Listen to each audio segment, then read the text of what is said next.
السلام عليكم ورحمة الله وبركاته. أشكر الحاضرين ومنظمي هذا المؤتمر على هذا الحضور وعلى هذا الاستدعاء. إنه لشرف لنا أن نقدم في هذه الدورة العالمية الأولى في الذكاء الاصطناعي بالرباط في المملكة المغربية.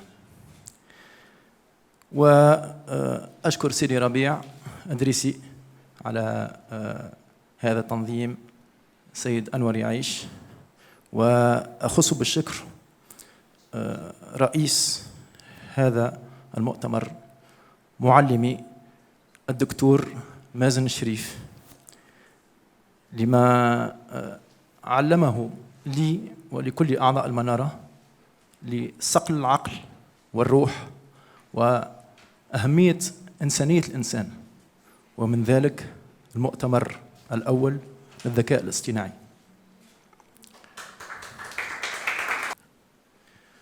سأتحدث اليوم على مستقبل المهن في المعمار، في مجال المعمار. سأتكلم مثل سيدي أنور يعيش بالعربية وبالفرنسية.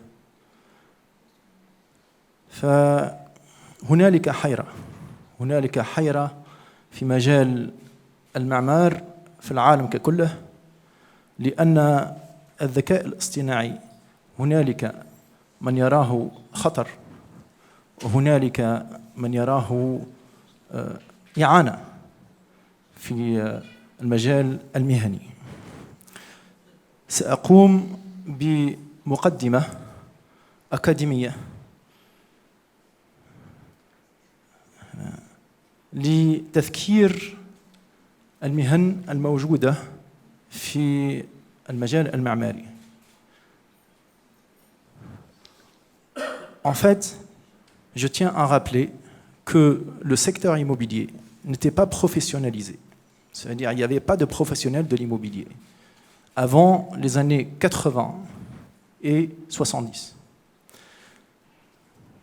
D'où le rappel des métiers de l'immobilier qui sont les suivants. Ça débute par la gestion et le conseil. Un expert immobilier, son rôle, c'est évaluer, estimer tout type de bien et rédiger un rapport d'expertise. Pourquoi j'explique et je précise le rôle de chaque métier? Parce qu'il aura un impact. Il y aura un impact direct par l'intelligence artificielle. L'administrateur de biens, son rôle, c'est gérer tout ce qui est quittance, contrat de location, partie juridique, le turnover des locataires et s'il y a des ventes ou bien l'achat d'un bien immobilier qu'il est en train de gérer. L'agent immobilier, on le connaît. L'asset manager, c'est un gestionnaire d'actifs. Il gère les biens, il essaie d'optimiser, essayer de ressortir le meilleur de nous-mêmes. C'est comme au sein de Manara, il faut atteindre la meilleure version de nous-mêmes, où nous formons. Eh bien, l'asset manager, il essaie d'optimiser et surtout d'essayer de créer de la valeur de ce bien immobilier. Facility manager, c'est un métier où on gère le quotidien d'un bien immobilier, à savoir tous les quiproquos et surtout tous les problèmes quotidiens, comme les accessoires, les ampoules ici, ou il y a un problème sur l'installation électrique ou autre. Coach immobilier, ça c'est un nouveau métier qui n'était pas existant auparavant. Quand est-ce que ça a commencé? Il n'y a pas si longtemps que ça. Je parle en France. C'était il y a 3 ans. Il y a eu pas mal de transactions entre particuliers. Ça veut dire, ce qui s'est passé, c'est qu'on passe plus, ou bien de moins en moins, par l'agent immobilier. À partir de là, les particuliers, ce n'est pas des spécialistes, ce n'est pas des experts dans ce domaine. Donc ils font appel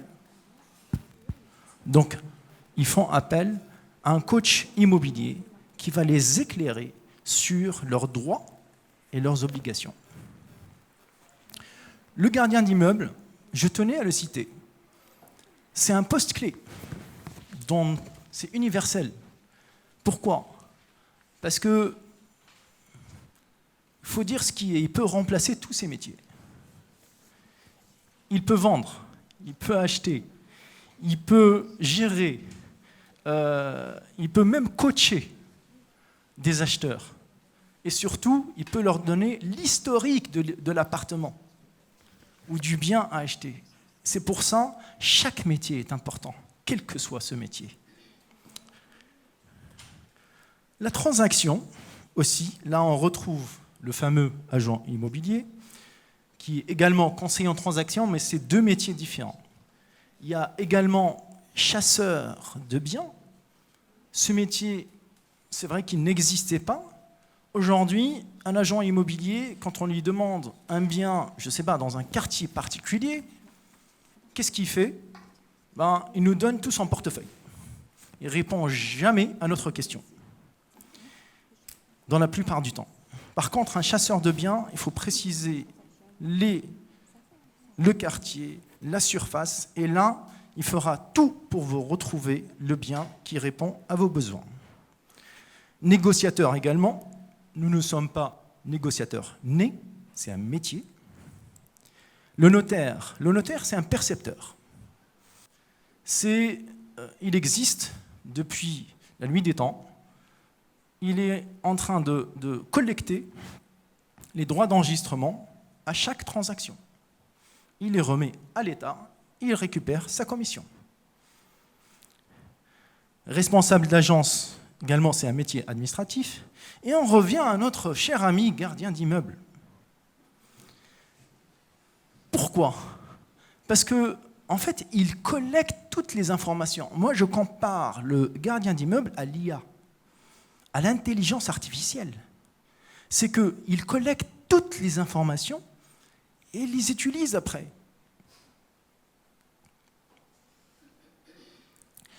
En fait, il a un rôle clé. Et ça, c'est primordial. Et plus tard, il y a un moyen, je ne suis pas à 100% d'accord avec M. Yaïch, c'est qu'il va y avoir énormément de métiers, surtout les métiers de service, qui vont disparaître. Donc, la promotion, troisième volet du métier de l'immobilier, il y a les aménageurs fonciers. Ceux-là, ils cherchent les gros terrains, 1 hectare, 2 hectares, et après, ils créent des lotissements de 1000 m², 500 m², VRD, et après, ils les revendent lot par lot. C'est un métier à part entière. L'urbaniste également, la partie urbanistique. L'architecte, ça c'est un métier clé, millénaire également. Les directeurs des programmes, prospecteurs fonciers, ils cherchent les terrains à vendre, décorateurs intérieurs et paysagistes. Tous ces métiers, absolument tous ces métiers, seront impactés par l'intelligence artificielle. C'est là où on va parler de l'intelligence artificielle immobilière. C'est quoi ces débuts ? En fait, le commencement, c'était dans les années 90-2000. On a utilisé des bases de données pour, pas collecter, mais c'était à nous d'intégrer les informations par, bien sûr, tous les langages, MS-DOS. Moi, je me rappelle auparavant, j'avais un Commodore 64 auparavant, donc c'était avec cassette. Et donc ça a commencé par là. Ça a commencé par les années 90-2000, en utilisant ces langages. Il y avait aussi la modélisation, en architecture plus exactement, en utilisant AutoCAD, BIM, Building Information Modeling, et qui a débuté avant BIM. Le système BIM, c'est une philosophie en soi. Elle a débuté sur les fiches d'un ingénieur informatique en 1962 par M. Douglas. Et ça s'est développé petit à petit par la suite. Décorateurs intérieurs, ils utilisent SketchUp. Donc tout ça, c'est vraiment de l'intelligence artificielle. Mais auparavant, on ne l'appelait pas ainsi. On utilisait d'autres termes.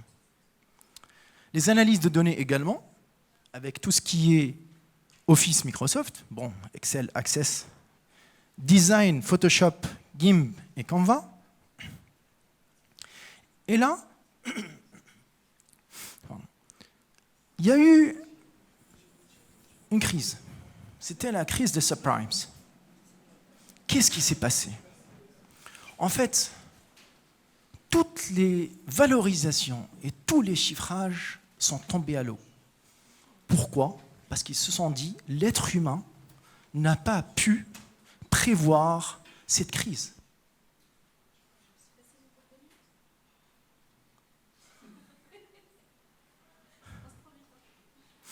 Et donc c'est là où il y a eu la digitalisation. Et on a commencé à se pencher sur la digitalisation et à savoir se pencher plus sur les recherches de solutions numériques, donc le blockchain et crypto-monnaie. Après ça, il y a eu l'euphorie. Je vais accélérer, je suis désolé.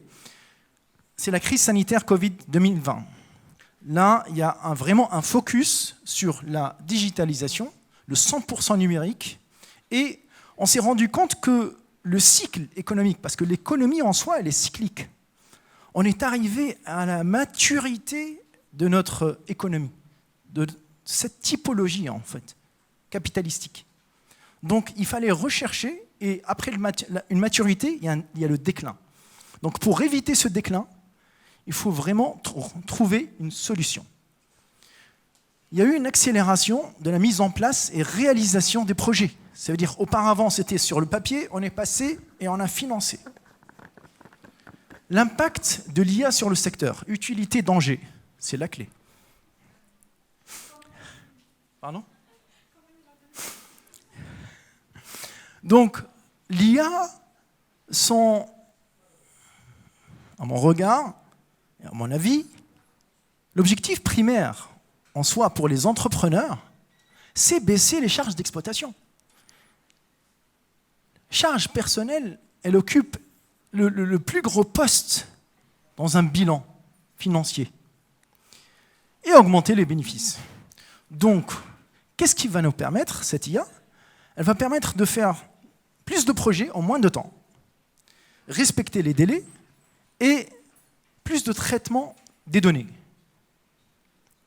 Il y a la qualité aussi du benchmark, tout ce qui est étude de marché, brainstorming aussi, c'est-à-dire au cœur des réunions, il y a plus d'idées, même s'il y en a qui sont contre ça.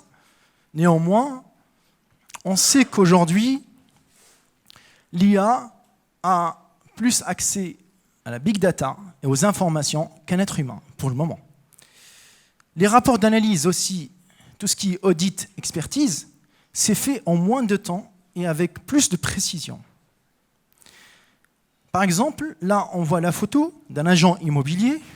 C'est vrai qu'on n'est pas à ce stade, néanmoins, aujourd'hui, il y a une révolution dans le secteur immobilier qui est les visites en 3D.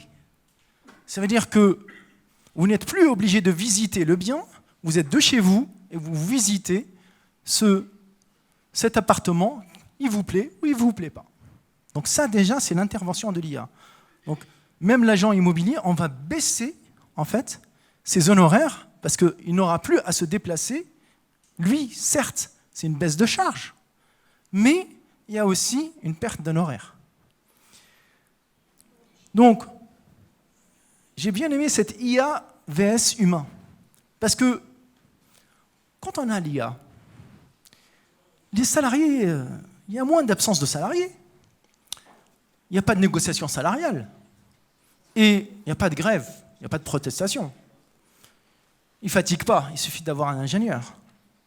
Et il n'y a pas d'accident de travail. Donc, c'est assez important pour un entrepreneur, je parle. Là, c'est un entrepreneur ultra-libéral. pour simplifier un peu. Et il n'y a pas d'ego. Bon, pour le moment. La big data, il y a une collecte sans tri. Et ça pose un vrai problème. C'est qu'aujourd'hui, c'est ce qu'on est en train de voir dans l'immobilier, il y a de tout et de rien. Ça veut dire qu'on a tendance à corriger les données qu'on retrouve sur les bases de données. Il faut vraiment croiser les données pour retrouver la vraie valeur, à quel bien, à quelle valeur ça a été vendu, tel ou tel bien, ou tel terrain, ou tel immeuble, ou telle tour. Donc, voilà, pour le moment, il y a pas mal d'erreurs, et surtout, les analyses sont erronées. Je vais accélérer. Le non-respect des données personnelles, ça c'est très important, et le harcèlement publicitaire aussi pour tout ce qui est achat et vente. Il y a le danger intellectuel, le déclin de la réflexion. Ça veut dire qu'un recours 100% IA.